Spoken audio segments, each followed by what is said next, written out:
28 mai. Enfin, quand je dis mondiale, c'est vraiment énorme. Hein. Je sais pas, à Vancouver. Alors bon, c'est le signe, c'est le petit ruban comme le ruban du SIDA, mais vert au lieu d'être rouge. Et donc la couleur verte est mise en avant dans toutes ces manifestations. Hein, où il y a des gens tout en vert qui mettent un petit manteau vert à leur caniche, ou bien il y a aussi des choses absolument gigantesques, genre un pont tout vert et un immeuble entier tout vert à Melbourne, un pont tout vert à Vancouver. Donc il y a quand même énormément d'associations, énormément de malades, des groupes de patients, des groupes de médecins. Il y a énormément d'actions qui sont menées par toutes ces associations, pas seulement au mois de mai, là, mais toute l'année.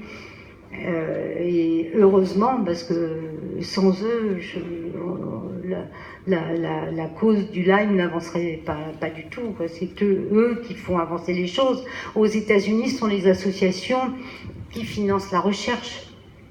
Parce que la recherche est le fait de petites universités, de petits chercheurs dans les universités, qui chacun essaye dans son coin de faire avancer les choses, puis qui se réunissent. C'est les associations qui réunissent les chercheurs et les malades et les médecins. Il y a une très belle association qui s'appelle Norvect, qui est scandinave, qui est norvégienne, qui fait un travail admirable, qui fait venir des gens du monde entier.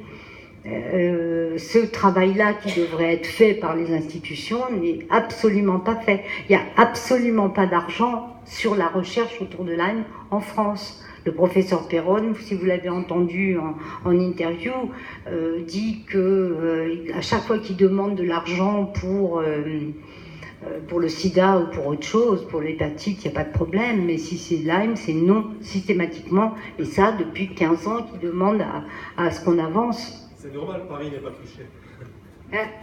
Paris n'est pas touché. Paris n'est pas touché par Lyme. Vous plaisantez? Alors non, alors figurez-vous que Johanna, dont vous parliez, a été mordée par une tique dans la forêt de Sénart. La forêt de Sénart est couverte donc c'est le contraire. Il y a énormément. L'Île-de-France est très touchée, contrairement à ce qu'on pourrait penser, ce que j'aurais pensé moi-même. D'ailleurs, je ne sais absolument pas avant de faire cette enquête.